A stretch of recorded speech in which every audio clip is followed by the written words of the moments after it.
হয়, আমাৰ এইবাৰ যিটো শ্বহীদ দিৱস আমি পালন কৰিছোঁ এইটো কেন্দ্ৰীয় সমিতিৰ নিৰ্দেশ মৰ্মে এইবাৰ আমাৰ অসমৰ প্ৰতিখন জিলাই জিলাই কৰা হৈছে। কাৰণ পূৰ্বে আমাৰ অহাকালি পিছদিনাখন আমাৰ যিটো ঈদ আছে, ঈদ উজ জোহা, সেইকাৰণে আমাৰ এইবাৰ আমাৰ শ্বহীদ দিৱসটো আমাৰ কেন্দ্ৰীয়ভাৱে আমাৰ নিৰ্দেশনাত দিয়া হৈছে যে প্ৰতিখন জিলাই জিলাই পালন কৰিব লাগে। সেই মৰ্মে আমি আজি নগাঁও জিলাৰ এই যিটো আমাৰ জুৰিৰ পাৰ অঞ্চল হয়, আমাৰ এইখিনি অঞ্চলত আমি এইবাৰ এই শ্বহীদ দিৱসটো আমি নগাঁও জিলা সমিতি উদ্যোগত আমি পালন কৰিছোঁ।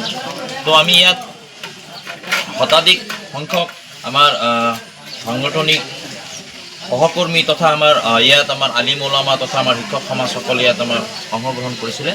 তো সেই মৰ্মে আজি আমি যিসকল আমাৰ শ্বহীদ হৈছিল সংখ্যালঘু আন্দোলনত বিভিন্ন সময়ত জাতিৰ বিভিন্ন সমস্যা হকে মাত মাতি তেখেতসকলৰ আত্মা আহুতি দিছিলে, প্ৰাণ আহুতি দিছিলে, আৰু তেখেতসকলৰ যি মহৎ উদ্দেশ্য আছিল আৰু সেই উদ্দেশ্যবিলাক যাতে আমি অনাগত দিনত বাস্তৱায়ন কৰিব পাৰোঁ, তাৰ হৈ আমি কাম কৰিব পাৰোঁ, সেই মৰ্মে আমি আগুৱাই যাব লাগিব। আৰু তেখেতসকলৰ আত্মাৰ যি সদ্গতি, সেই সদ্গতিৰ বাবে আমি একগোট হৈ পেলাই তেখেতসকলৰ প্ৰতি আমি মৌন প্ৰাৰ্থনা তথা ধোৱা অনুষ্ঠান আজি আমি ইয়াত হেৰি কৰিছোঁ।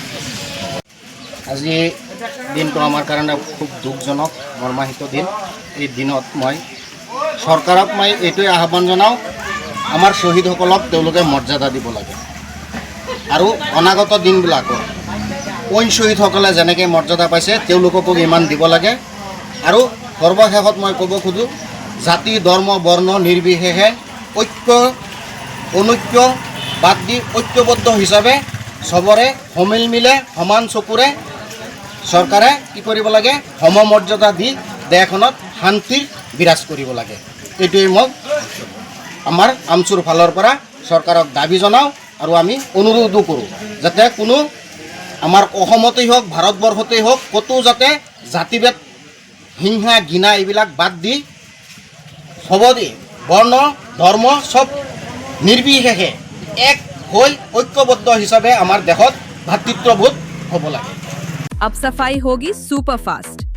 प्रतीक्षा सर्फ, ज्यादा झाग, दमदार सफाई। आप देख रहे हैं ABPN न्यूज।